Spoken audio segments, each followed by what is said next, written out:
don't know if I took a video of the angle, but I'm looking at it right here. It actually angles there and then it angles here as well, but the angle that they always refer to um, is this angle here, the 90-degree angle. And as I'm walking towards it, what that was, and to the left of it, that stone wall, and then what they, those little, that grouping of trees called the copse of trees. Never knew that word before, but uh, this basically, or I'm walking towards the wall, just past the wall, is the furthest advancement of the Confederate Army's charge, Pickett's charge, although he was just one of the generals, up this hill from the woods that are beyond it.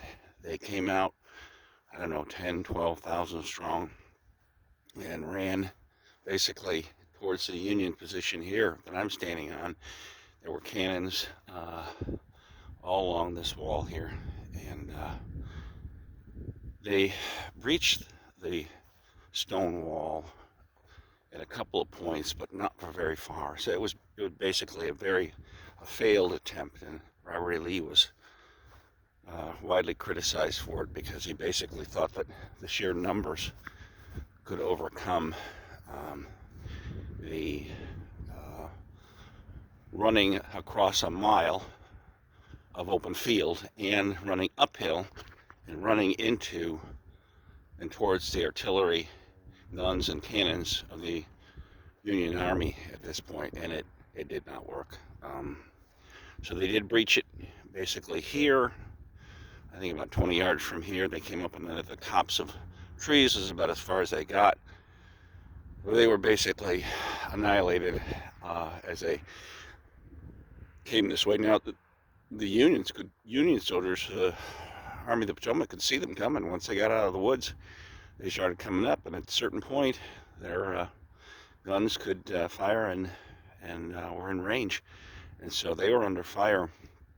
I don't know if that's called Steinwehr Avenue. It wasn't called that back then, but anyway, I think by that point they could be picked off. So they had to go a couple hundred yards, even further, just to get to this wall, and then they really met the full force of the Union Army.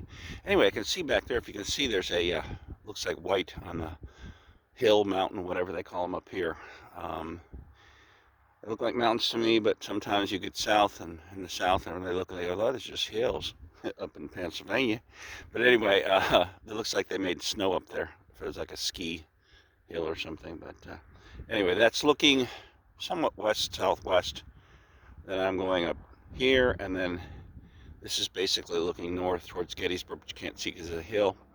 Then if you look over here, still up north and a little northwest, and back there is where my hotel is, and the National Cemetery where Lincoln gave his speech, which they don't know exactly where it was. I'm going to go there. It actually was in the original Evergreen Cemetery, established in 1854. It was not in what became the National Park or the National Cemetery, which is very strange to me, but never knew that. But again, it's hard to see. This is called Cemetery Ridge here, all of this. But then it goes much further south down here towards the Devil's Den. A little round top. That actually might be a little round top right there. I'm not really sure that's straight ahead. I'm still geographically challenged as far as Gettysburg is concerned. I'm learning more and more each time I come here. Tonight I'm going to go and walk from my hotel in the dark. By the way, this tree was not here during the Civil War. As old and big as it looks, I've seen photos of the angle here, and this tree was not here. Maybe planted not long after that, but it wasn't here during the battle in 1863, 160 years ago this July. Anyway, so I will be walking out here to the angle tonight to maybe sit down here on a rock or whatever and try to take some recordings and see if I get anything. But again, this is a very active, I think this might have been the third day of the battle, I'm not quite sure, on July 3rd. And they all came running up here, thousands and thousands and thousands of Confederate soldiers, and they were just mowed down. Mowed down. There are some people out here, but not a lot of people out here. It's kind of nice. Even though this is February 12th, and and it is Abraham Lincoln's birthday. And he would have been 214 years old, believe it or not, had he not been shot. No. Anyway, attempt at humor, but it shouldn't really be. This is hallowed ground, so I'll cease and desist. But anyway, yeah, this is the side of a big, decisive battle. After Pickett's charge failed, they no longer knew, or they knew that Gettysburg was lost, and basically the Civil War was lost. There was not much hope left for the Confederates. All right, that's about it. That was I'm walking around this huge monument here. Hard to read some of the monuments because it's the same color. The writing is the same color as the rock behind it. Just to the left of this point on it's July 2nd. It's very hard for me to read.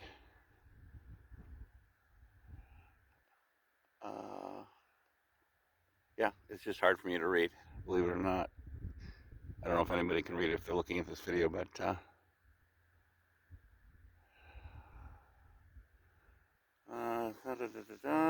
I don't think this is talking about, well, yeah, point of the wall, the rear, when the Pickett's division rushes upon the left wing, overwhelming numbers fell back and in line with the right. It's just telling. I don't know if I could even understand it if I could read it, because I don't know the battle logistics as well as I'd like to, as much as I've heard and watched YouTube videos. There were just so many battles each day over this 5,000 or 6,000 acres that there's just a lot to learn about it if you want to know pretty much everything. And I certainly know a lot more than I did, just because of the fact that I visited here. When I came here, I had no clue. And it's hard when you haven't visited a place to kind of visualize it and soak up. Somebody can tell you all they want about the history, but you got to come here and kind of see the lay of the land. So that's about it. I will